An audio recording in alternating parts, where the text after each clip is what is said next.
In a town filled with witches, life can be tenuous.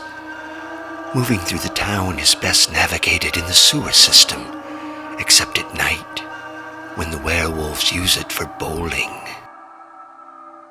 When the sun goes down, it can be pleasant to hang out on the rooftops in the evening, but as morning approaches and the birds begin to stir, any movement will alert the witches coming in from the forest that fresh meat is available for smoking, frying, and boiling. That's when it's most dangerous to be a nester. People who live between dawn and dusk, the wolves out prowling from the night before, will be going to bed.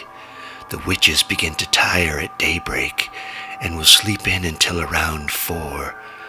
That gives you 9 hours to live your life in full. We call it living on the razor. Like jumping from pot to pot before the water can boil you. The town is a dead-end triangle, only one way in or out. The trolls living in the bottoms patrol the passage bridge, hoping for someone to get lost. There are 32 cats in town that answer to the 6 coven of witches. The few dogs that remain live off the scraps from the wolves and can sometimes be bribed for information, as they are only loyal to their stomach. Nesters are the fish in a barrel, a bullseye on the dartboard, a head in the row of bowling pins to be mowed down, and yet we live on, taking each day as our last and making it our best, always existing on a razor's edge, the head of a pin, the tooth of a toad. Sometimes at night, if you are quiet and still, you can lay on the roof and dream at the stars, maybe even have a little romance. The fear of being eaten is a potent aphrodisiac. There are 12 nooks hidden in the trees, caves, and side hills, where nesters live and sleep during the zone hours. After 3 p.m., you must slow your movement and blend into the environment. The witches have bad eyes and rely on the birds and cats to help them. The cats are little tattletales and the birds like telegraph.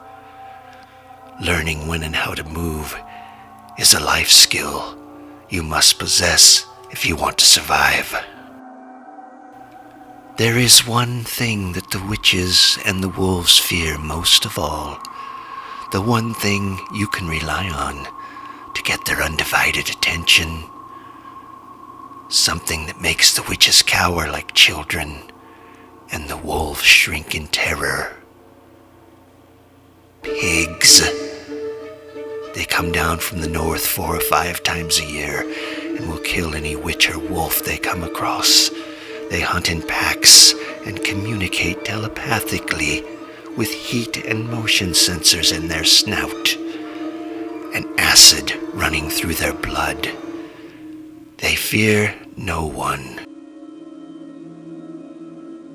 Fully developed kings are the size of bears with 6-inch teeth and can run 40 miles an hour. The hybrid Asian kings in the herd have developed wings and can fly up to 600 miles before landing to rest. The only reason they don't wipe out the whole town is that they are in a hurry to get somewhere in the south. Maybe a giant pig convention. I don't know. But it's the only time nesters celebrate for a few brief days. One more thorn in a bed of many cannot go without mention. We have dwarves. Most of them put under a spell when the circus used to come to town, lured away in the evenings by witches that would morph into beautiful women and offer them sexual favors. As time went by, the circus didn't come anymore. They've become slaves to the covens that use them for their petty amusement. The thing about dwarves is that they hide in fire hydrants, storm drains, and mailboxes with the sole purpose of catching you by the heel with a barbed hook. Once the hook is set, the only way to escape is amputation. The witches reward them with gruel, concoction of saliva and animal fat boiled in honey. This they drink to see visions and get high. The shopkeepers and the merchants are allowed to receive goods from the outside and provide services for the town. They are controlled by witches and werewolves that hold their children in captivity within the order. No one dares talk or draw attention for fear of retribution.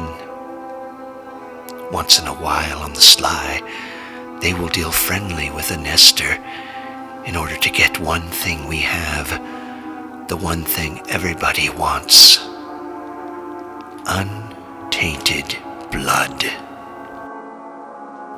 1 drop will heal an open wound. 1 ounce will cure cancer. A cup will make your body 5 years younger. There are 10.5 pints in every nester.